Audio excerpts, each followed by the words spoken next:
এটা হচ্ছে পৃথিবীর সবথেকে ঠান্ডা রুম আর এটা হচ্ছে পৃথিবীর সবথেকে গরম রুম। তাই আজকে আমি দেখবো আমাদের দুজনের মধ্যে কে বেশিক্ষণ সার্ভাইভ করতে পারে। প্রথমে পৃথিবীর সবথেকে ঠান্ডা রুমে আমি ঢুকে পড়লাম আর গরম রুমটাতে প্রেম ঢুকে পড়লো। কিন্তু গাইস এই রুমটা এতটাই ঠান্ডা ছিল আমার তো পুরো পাটায় ব্যথা হয়ে গেল। আর অন্যদিকে প্রেম তো গরমে পুরো ঘেমে গিয়েছিল। কিন্তু এরপর চ্যালেঞ্জটা আরো কঠিন করার জন্য চলে এলো আমার ছোট ভাই আর ছোট ভাগনা। প্রথমে ছোট ভাই আমাকে খেতে দিল এই ঠান্ডার মধ্যে ঠান্ডা ঠান্ডা শরবত। তো ঠান্ডাতে আবার এই ঠান্ডা পানি খাবো?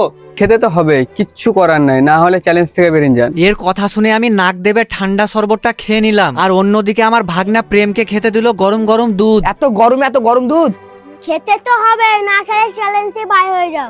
দুধটা খাওয়ার পর তো প্রায় 3-4 ঘন্টা কেটে গেল, কিন্তু এই চ্যালেঞ্জ থেকে তো কেউই বেরিয়ে আসছিল না। এরা দুজন শুরু করলো আনলিমিটেড পাগলামি। যেমন এই গরমের মধ্যে আমার ভাগনা প্রেমকে খেতে দিল গরম গরম ইপ্পি। আর এর খাওয়া দেখে আমি তো অনেক হাসছিলাম, কিন্তু ঠিক তখনই দেখি ছোট ভাই আমার জন্য নিয়ে এলো এত ঠান্ডার মধ্যে ঠান্ডা ঠান্ডা বরফ খাওয়াবার জন্য। আর এটা খাওয়ার পর তো আমার দাঁত মুখ পুরো ব্যথা হয়ে গেল। কিন্তু এত কিছু করার পর তো আমাদের দুজনের মধ্যে কেউই হার মানছিল না। তাই ছোট ভাই এক বালতি পানির মধ্যে বরফ মিশিয়ে আমার উপরে ঢেলে দিল।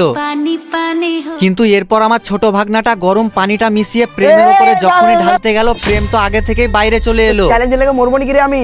বাপরে গরম পানি নিয়ে এসেছে আমার লেগে। আর ফাইনালি এই চ্যালেঞ্জটা কিন্তু আমি জিতে গেলাম। সাবস্ক্রাইব করে দাও পার্ট 2 দেখার জন্য।